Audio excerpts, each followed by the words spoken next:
Greetings.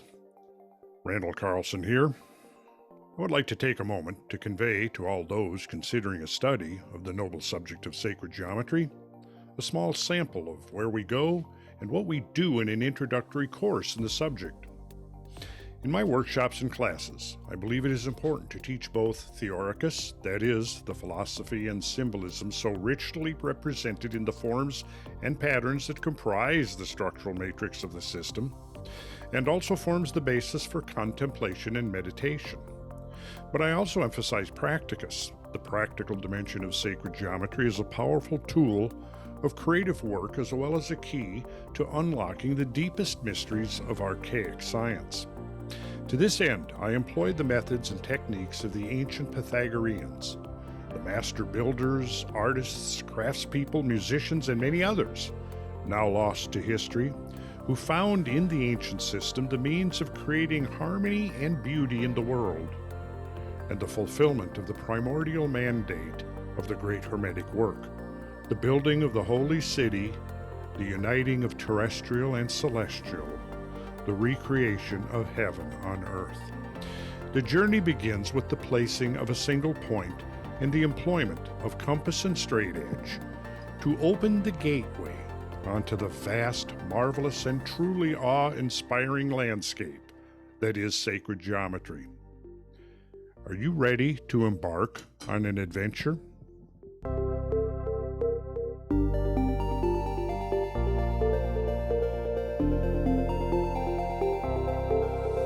Creation begins with the singularity, represented by a mere point. The point, combined with the radius, yields the circle. The circle symbolizes both unity and infinity. The circle of unity bifurcates, forming a replica of itself, which translocates in any direction a length equal to its radius. The overlap of the two circles forms the vesica piscis, or mystic almond. The vesica is the womb of all geometry.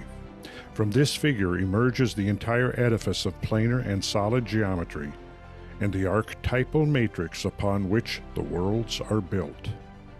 It is also the supreme symbol of the feminine. The intersection of the circles defines two new points. The line of centers structurally links the two circles.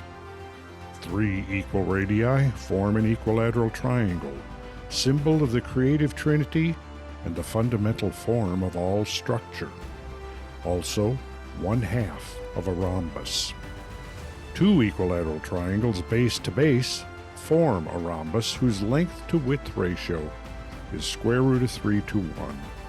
The first manifestation of dynamic symmetry. A line drawn between the two circles' intersection points is perpendicular to the line of centers and forms with it a right-angled cross. The vesica generates both the right angle and the equilateral triangle. The cross formed within the vesica establishes the length-to-width ratio of the dynamic root 3 rectangle. The root 3 rectangle provided the fundamental module for much of the world's sacred art and architecture, introducing a circle with diameter equal to the width of the vesica, with its center upon the crossing of the horizontal and vertical axis, gives us the quartering of the circle. The quadrature of the circle then gives us spatial and temporal associations. North, midnight, winter solstice. East, sunrise, spring equinox. South, noon, summer solstice. And west, sunset, autumn equinox, linking the dimensions of time and space. The vesica appears in the cover of the Chalice Well at Glastonbury, England.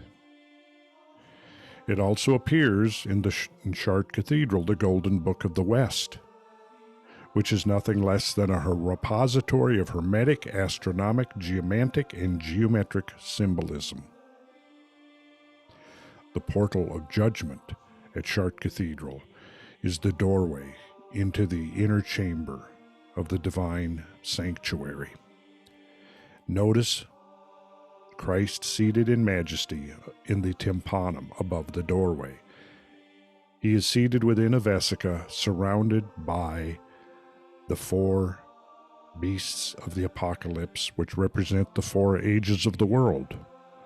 Note the book closed and sealed.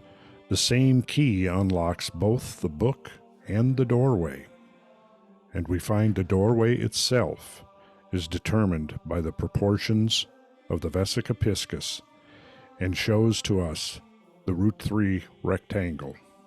It also gives us the ground plan of the cathedral, its length and width ratio. And here begins the teaching of the ancient science.